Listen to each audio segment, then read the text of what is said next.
Hey folks, Sheldon from the Outlaw Speed Shop, and got an update on this one here will be the Bill Elliott 57 Ford, and I got quite a bit of progress done yesterday and a little bit the day before, but like I said, I wanted to use as much of the stock stuff as I can. And so anyway, first off, I did a heater delete, windshield wiper delete, all that on there. And then, like I say, the race one has this nice little blocked off back area, so which is really cool, which I'm probably gonna have to find another one. And I think I only had one of the race versions. I'll have to look and see. But it turns out that they're not making the 57 Fords, any of them anymore.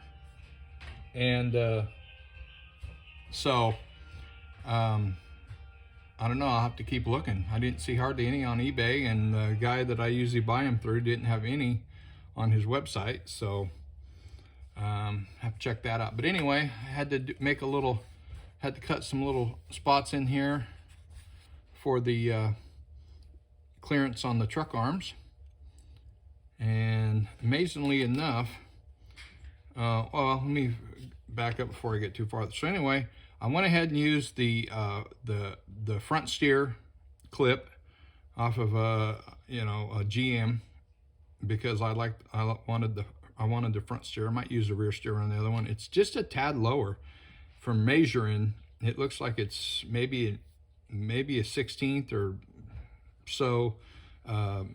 Sits a little bit lower. But yeah, it fit on perfect. So I did my little grafting, put some pieces on the inside and the top, and sanded it all out. So that's all good. It's a pretty easy little transfer. And then you can see I cut this in, redid these little corner braces here. And I had to move the mounting of the springs inward because the frame was a little narrow there, but there's holes in here which I'm not exactly, well, I am exactly sure what they are. Well, no, I'm not either, because those are over there. They're not shock holes. I'm not exactly sure what those holes were actually for, but I got the springs to actually, take this off, so the jack bolts actually come through the floor, so you can sneak in there and do a little adjustment on there. So that's and like I said, then we got this guy. So the next plan of attack, and my little jig that I made here worked out real good for trying to keep everything on the same space and same everything. I think I'm going to go ahead and use the AMT Rollbar here. I think that's the first try, but I'm going to cut them off here and here, cut the whole top section off, and do that so it'll actually fit the body. So, but I think that height-wise and everything, this is pretty good, and should be able to fill in a little panel here on the side. Anyway, that's the first attempt. So I'm going to go ahead and get this thing cleaned up and get it put together with the back piece and the top piece here, probably those pieces. And I guess maybe this piece, I think it's this one. Yeah, that one goes in there somehow or another too. So gonna do those and get that part done. And anyway, just like, again, real happy with how everything fit together. And I did, once I realized that I've got, I don't know how many, a few of the rear steer chassis, but only a couple of the front steer. And anyway, so I went on eBay and I found some Bobby Labonte Luminas, and the guy had 4 of them, and the more you bought, the better the price was. So I ended up getting 4 of them shipped for about 50 bucks. So I'll be set now for those, hopefully. And what else? I guess that's about it. Everything else is looking. I haven't done anything to the body yet. I'm gonna wait and get some more stuff on the chassis, but I'm not sure. Wheel wells, these wheel wells are fairly deep, and there's, you know, plenty of you know, if anything, I could cut the inside of this wheel, cut this out here and move that, you know, do like a mini tub. So I could cut this out, and I probably will, and move it in so it's up to the frame, so I could gain a little bit. But even that, you know, I can still put a pretty good size tire in here without, you know, get it up close to there, and you know, still have not too much sticking out. And that's a pretty huge tire. And I haven't decided if I'm going to go with these bigger ones or actually probably go with some that are a little bit smaller, not quite so. I mean, that's, you know, that's right rear sprint car size right there, which is pretty freaking huge. So the front ones, I think I'm still pretty good on size wise, but the back ones, I think I'm gonna drop down a little bit. They're a little huge. So like I say, it looks like I've got plenty of room in there. So I may do that just for the hell of it, and may not. So just kind of see how it goes. I'm gonna probably gonna get rid of this cross member here and make a new cross member. But anyway, overall it looks pretty good, and pretty happy with everything. And I'll get back to you guys when I get some more stuff done.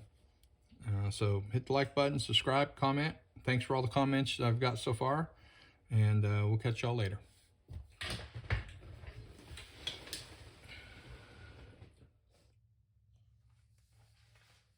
Hey folks, Sheldon from the Outlaw Speed Shop, back with the second half of this video.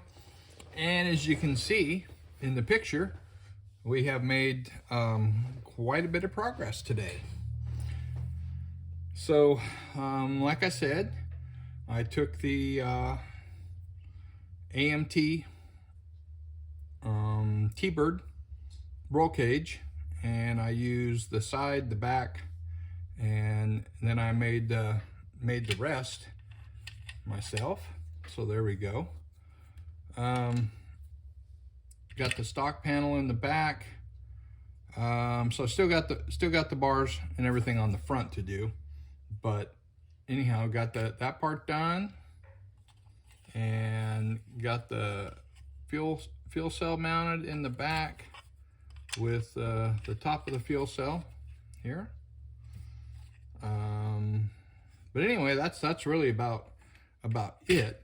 But the cool thing is this thing fits really nice. It you know the saying when it comes to roll bars, high and tight, and that's what this one is. So you can see firewalls up there looking from the side. Roll bars clear up out of the window like it's supposed to be.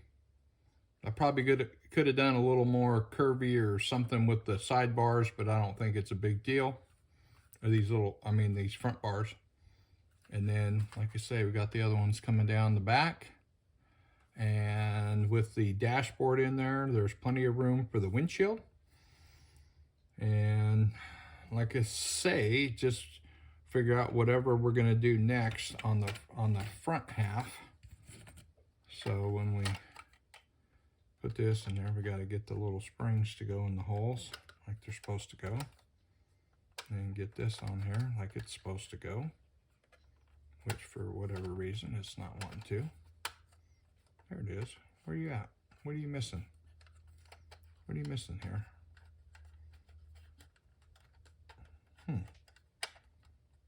Something's out of whack. Maybe it's in the hole, I just don't know it. Anyway, so now we just got the front, got to build the front hoop in there and connect that to the roll bar back here. And then we can start chopping on the body and get the wheel wells cut out, get the chrome trim removed, and whatever else we're gonna do, and get the engine put together and get it mounted in there. See how all that's gonna work. I think I'm not positive, but not exactly sure if this oil, well, I don't know. Where is that actually? Once we set that down there, it might be pretty damn close. And I do have a little room to move that thing forward if we need to. So that looks like that's gonna all fit. Well, actually, it goes clear back here, so it's got all kinds of room. So just by looking at this, I'm gonna say it's gonna probably look pretty good. So that's probably the next plan of attack, is get the engine mocked up and drop it in there and see how everything fits as far as headers, exhaust that we're going to have underneath.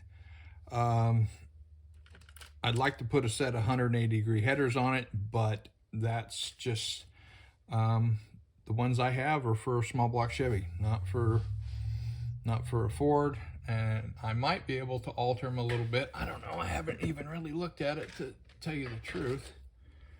And so let me look at my little box of headers here and find the ones. So these are the ones, I mean, I could do a little work on those, but I just don't think it's gonna fly. So I'm going to probably just go with the regular, tried and true. So I guess that's about it for now. So thanks everybody for watching. Subscribe, hit the like button. All your comments are welcome. And everybody have a nice day. And we'll be back when we have more progress. See y'all later.